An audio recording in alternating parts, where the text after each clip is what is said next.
Welcome back. हम आपसे मुख्तलिफ ऐसे लोगों की कहानियाँ शेयर करते हैं जिन्होंने बड़ी ज़बरदस्त रिसर्च की होती है और उन्हें क्लेम भी किया जाता है on the horizon of the world. लेकिन आज एक बहुत ही अनोखी तहकीक आपके सामने हम रखते हैं।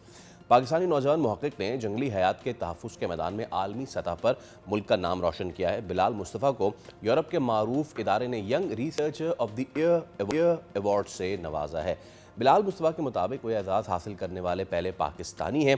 उनकी तहकीक पाकिस्तान के कराकरम पहाड़ी सिलसिले में ट्रॉफ़ी हंटिंग के जंगली गोश्तखोर जानवरों, जंगली चरिंदों और मुकामी आबादी पर असरात से मुताल्लिक़ है। अब सबको पता है कि ट्रॉफ़ी हंटिंग जो है वो क्या होती है, और ट्रॉफ़ी हंटिंग अगर होती है तो वो कम्युनिटी को किस तरीके से सर्व करती है। बहुत सारे लोग इस पर क्रिटिसाइज़ करते हैं कि जनाब ये तो आम जानवरों को मारा जा रहा है, लेकिन ट्रॉफ़ी हंटिंग से इकोलॉजी पे कितना अफेक्ट होता है और वहाँ की मकामी आबादी जो है वो कैसे ट्रॉफ़ी हंटिंग की वजह से वहाँ के जो प्रेडेटर्स हैं उनसे महफूज रहती है।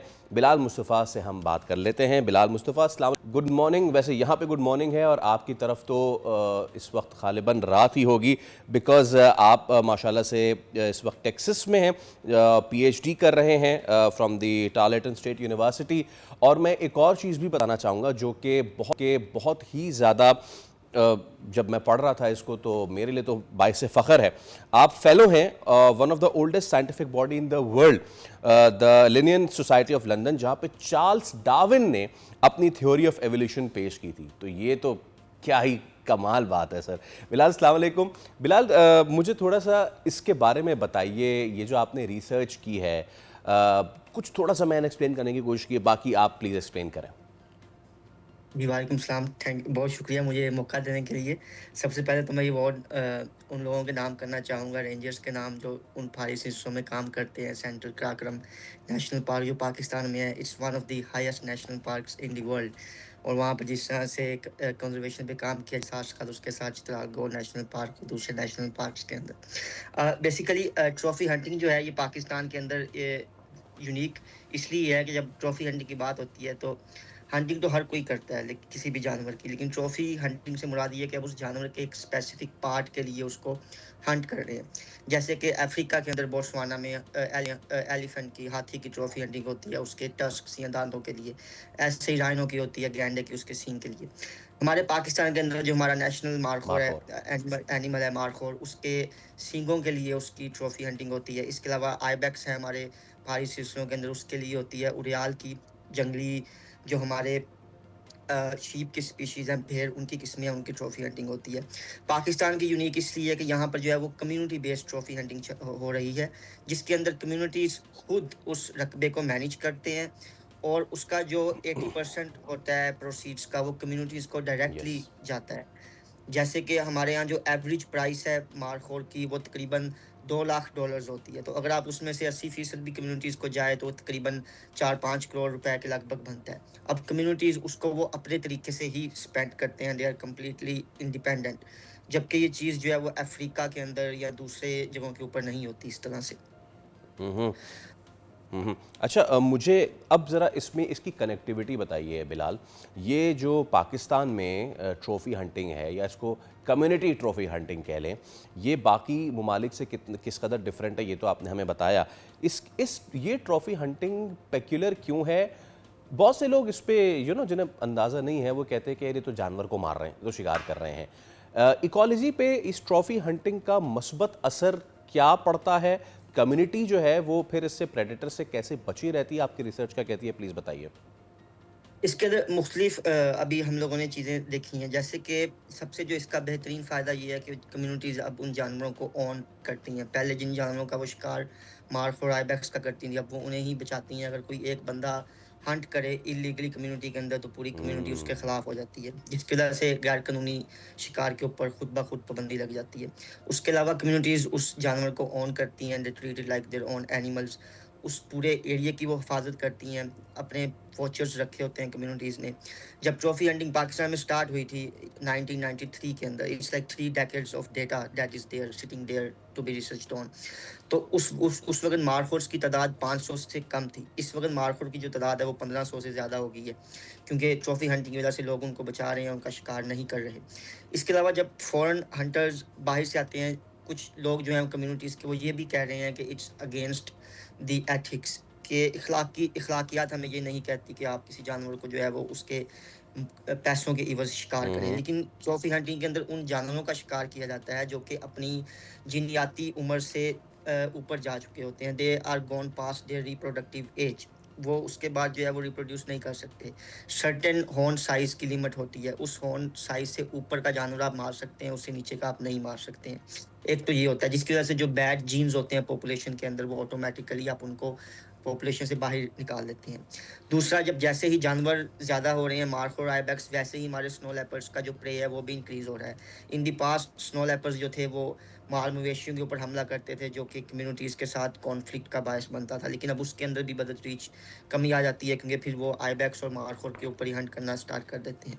इसके हम लोगों ने जो एक चीज़ देखी है वो ये है कि कैसे ये उनके कल्चर्स के ऊपर इम्पैक्ट कर रही है।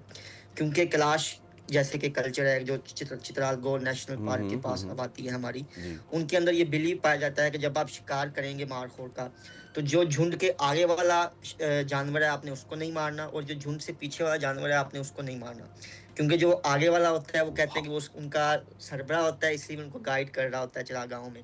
दी और जो अल्फा। पीछे होते हैं वो जानवर होते हैं जो कि बुरे होते हैं, लागर जानवर होते हैं।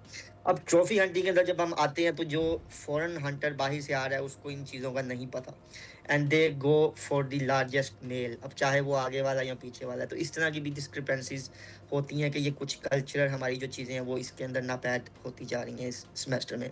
और कुछ लोग फिर ये भी कहते हैं कि बजाय जानवरों के ऊपर सिर्फ पैसे की हद तक ही रहने के, अगर वो जब तक मारखोर जिंदा है आपको पैसे दे रहा है, आप उसको बचा रहे हैं, आप दूसरी चीज़ें भी लाएँ कम्युनिटी के अंदर जहाँ से कम्युनिटीज़ को फ़ायदा हो। जैसे कि स्नो लेपर्ड टूरिज़्म है, मार्खो टूरिज़्म है, वाइल्ड लाइफ फ़ोटोग्राफ़ी है, इसके अलावा माउंटेन टूरिज़्म है उस चीज़ के अंदर।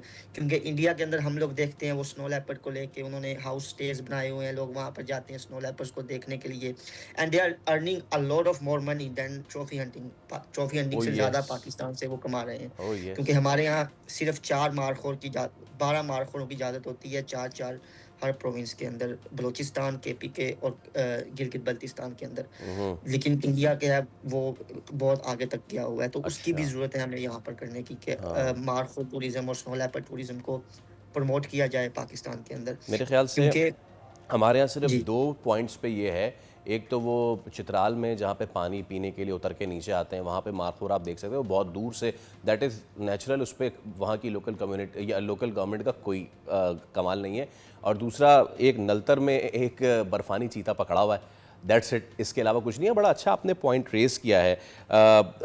ये भी बहुत बताते जाइएगा लोगों को कि जो आपने बात की है कम्युनिटी ने खुद ही रियलाइज़ किया, क्योंकि अगर वो खुद ही अपने बिहाफ पे सबको किल करना शुरू कर दें सारे मारखोर्स को, तो इसका मतलब ये है कि जो हमारा एपेक्स प्रेडेटर है उस जगह का, उसके लिए बचेगा नहीं फिर कोई फूड, और फिर तो वो ऑब्वियसली आबादी पे हमला करेगा। तो इसलिए भी ये बड़ा ज़रूरी है लोकल आबादी का इसमें इंटरवीन करना।